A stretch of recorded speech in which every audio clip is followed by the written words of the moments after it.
Hey there everyone! In this video I'll walk you through the second and third week of my portfolio project club. During this time I configured my Next.js project with Tailwind and TypeScript, and for testing I added React Testing Library for building my unit and integration tests and Cypress for building my end-to-end tests. Beside this, I also configured authentication on my project using the Next.js Auth SDK and hosted my application on Vercel. So I'll walk you through in a vlog-like way everything I did. So hope you enjoy. Let's start. So the first thing that I did for setting up my project was using the Next.js plus Tailwind CSS example that you can see on the Next.js examples. Basically what this does is when you bootstrap a Next.js application, it will come already with Tailwind pre-configured, so you don't have to worry about configuring Tailwind. You get Tailwind out of the box so that you can configure it however you want. The next thing that I did was adding TypeScript. Adding TypeScript was pretty easy. All I had to do was to, firstly I had to install TypeScript, and then I had to rename my files to .tsx. Afterwards, when I did this, all I had to do was start the application using yarn dev, and then automatically TypeScript created a TS config that you can customize however you want. Right now I'm using the default one, so I'm not being really picky about it, but yeah, that's it for the base configuration. It was pretty easy to set up. Next thing that I did was testing. So for testing, the first thing that we need before anything else is Jest for using the testing library. Well, for installing Jest, all I had to do was npm install Jest and all the other configurations itself, and then I had to create a Babel RC file where I had to do the presets next Babel. I'm still not sure why I have to do this, but I'm assuming that Jest needs to be configured properly with Next.js, so this will allow you to do that. Other thing that I did regarding Jest was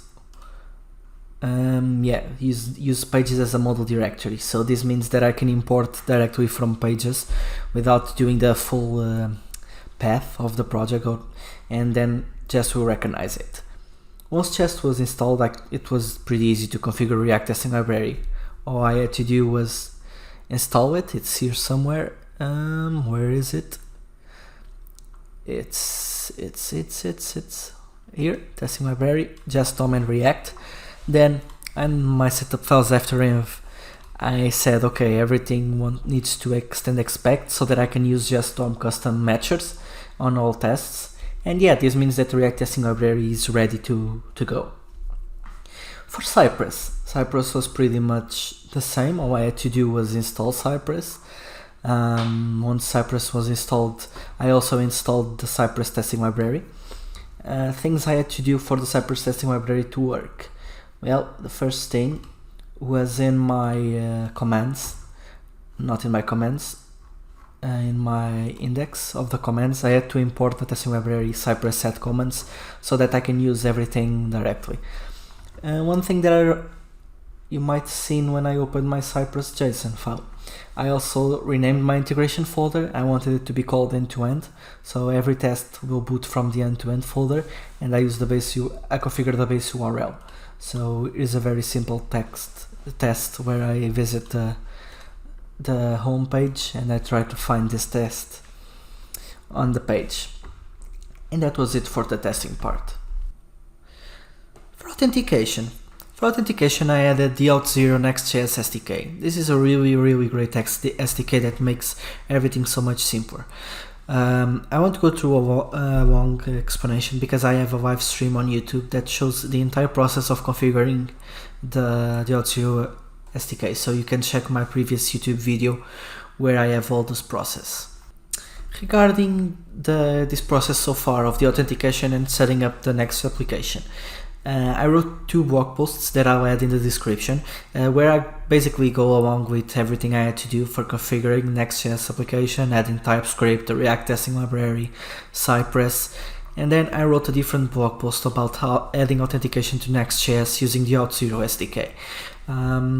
This is a really huge blog post where I explain everything that you have to do, and then I give a quick tips of adding new social authentications using the Auth0 portal. So you can check them out in the description below.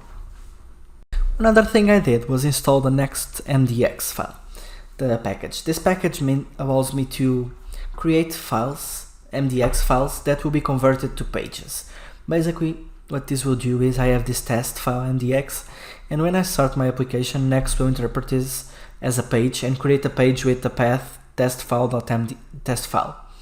And then I can access it and use it however I want. This is really great for creating content because you can write everything in MDX and Next will just set it up. I needed to have a configuration here, which was on my Next config. I had to tell Next that I wanted to use MDX to convert everything with MDX to be able to generate a new page. And this was the MDX part of it. For hosting, I use Versal. Versal is really great for hosting Next.js applications, and all I had to do basically was point to my GitHub project, and then basically Versal did everything. One thing that I had to do that gave me a couple of nightmares, not nightmares, but made me struggle a bit, was to configure the environment variables. Basically what I had to do to be able to use the Auth0 SDK, I had to create secrets where each secret would be the URL or the environment variable that I needed to use regarding Auth0, because if I didn't provide them, then the SDK wouldn't work in my application. One thing that it's really important to do as well, if you're using Auth0, is don't forget to add your domains to your application dashboard about URLs, because if you don't have them, then the application won't work as well. So I guess this was it for hosting. So I guess that's it for the week 2 and 3. I hope that you enjoyed, and well, more or less these are vlogs for me to keep track of everything that I did and to remember a thing in the future. But yeah, I really hope that you enjoyed. The next couple of weeks what I'll be working is to, well, first to build a proper UI, because so far I'm still using the default Next.js page and I really want to have a really good UI. Then what I'll probably work on is using the Stripe checkout to see how everything works and building a subscription for my content. So that's it. I hope that you all enjoyed and hope that you stay tuned for the next week. Bye!